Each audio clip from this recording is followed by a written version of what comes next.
आज हम द्रविड़ कला शैली के बारे में बात करेंगे। तो कृष्णा नदी से कुमारी अंतरीप तक के द्रविड़ देशों में इसके चलन के कारण इसे द्रविड़ शैली कहकर पुकारा जाता है। इसमें तमिलनाडु, केरल, कर्नाटक तथा निचला आंध्र प्रदेश का क्षेत्र आता है। द्रविड़ कला शैली में मंदिर नागर शैली में सर्वथा भिन्न है। इस शैली के मंदिर की विशेषता को निम्न भागों से देखा जा सकता है, जो कि अगर पहली विशेषता की बात करें तो ये मंदिर विशाल प्रांगण में बने होते हैं और प्रांगण में एक प्रवेश करने के बाद आंगन के भीतर मंदिर वास्तु तक पहुंचा जाता है। प्रांगण को एक ऊंची चार दीवारी से घेर दिया जाता है। अगर दूसरी विशेषता की बात करें तो द्रविड़ शैली के मंदिरों की एक विशेषता यह है कि काफ़ी ऊंचे तथा विशाल दीवारों से घिरे होते हैं। प्रांगण का मुख्य प्रवेश द्वार गोपुरम इतने ऊंचे होते हैं कि कई बार मुख्य मंदिर का शिखर गौड़ हो जाता है। प्रदेश के लिए उन्नत, विशाल और चौड़ा जो द्वार बनाया होता है उसे गोपुरम कहते हैं और यह गोपुरम को दो खंडों में विभाजित होता है। पहले ऊपर के खंड की आकृति गाय के सींग की तरह होती है, इसी कारण से इसका नाम भी रखा गया जिसे गोपुरम कहा जाता है, तथा दूसरा खंड तो तोरण कहा जाता है। द्वार की ऊंचाई अधिक होने की वजह से इसे विमान भी कहते हैं। दूसरा खंड देवताओं की स्तुति के लिए बनाया गया है। पीछे चलकर यह गोपुरम एक अभिन्न अंग मान लिया जाता है। अगर तीसरी विशेषता की बात करें तो इसके शिखर पिरामिडाकार कई तहों भूमि या रत्न का होता है। प्रत्येक ऊपर की भूमि निचली वाली भूमि से क्रमशः छोटी होती जाती है। यह पिरामिडाकार की मंदिरें होती है। ऊपर की भूमि सबसे छोटी होती है। सबसे ऊपर कई कोड़ों की स्तूपिकाएं होती है जिसके ऊपर कलश तथा देव चिन्ह अंकित होते हैं।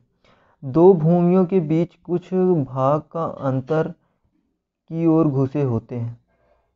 दो भूमियों के बीच कुछ भाग अंदर की ओर घुसे हुए होते हैं जिससे आभास होता है कि वे हवा में हैं। अगर चौथा विशेषता की बात करें तो इस शैली के मंदिर का आधार भाग वर्गाकार होता है, जबकि गर्भगृह के ऊपर का भाग पिरामिडा नुमा होता है। इसके अनेक मंजिला होती है और इसका शीर्ष भाग गुंबदाकार होता है।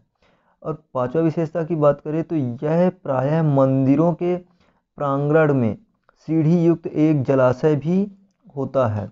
और अगर छठवां विशेषता की बात करें तो मंदिर में क्रमशः विभिन्न अंग मिलते हैं, जैसे भोग मंडप। मंदिर में भोग रखने की कक्ष को भोग मंडप कहा जाता है। मंडप जगमोहन की तरह उपासक को इकट्ठा होने या पूजा स्थल को मंडप कहा जाता है। गर्भगृह जहां देवताओं को स्थापित किया जाता है गर्भगृह कहलाता है। नंदी मंडप, शैव मंदिरों में नंदी मंडप होता है। महामंडप गर्भगृह के भोग मंडप के चारों ओर स्तंभों पर बना वास्तु जिसकी दीवारों में थोड़ी थोड़ी दूरी पर यातना होता है, यह आधार। ऐसा माना जाता है कि द्रविड़ शैली का प्रारंभ पल्लवों के द्वारा ही किया गया था। तो पल्लवों की मुख्य उपलब्धियां कला के क्षेत्र में रही हैं। उनके नेतृत्व में वास्तुकला के द्रविड़ कला शैली की शुरुआत हुई। पल्लवों के काल में विकसित द्रविड़ कला शैली के चार भागों में विभाजित किया जा सकता है, जिसमें महेंद्र वर्मन द्वारा मंडपों का निर्माण शुरू हुआ।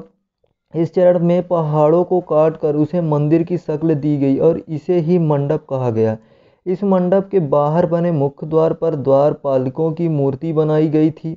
मंडप के सामने 7-7 फीट के ऊंचे स्तंभों की पंक्तियां बनाई गई जो कि प्रायः चौकोर होती थी, जिनके ऊपर के शीर्ष सिंहाकार बनाए जाते थे और इन्हें सिंह स्तंभ कहा गया। Tell me pretty lies, look me in the face, tell me that you love me, even if it's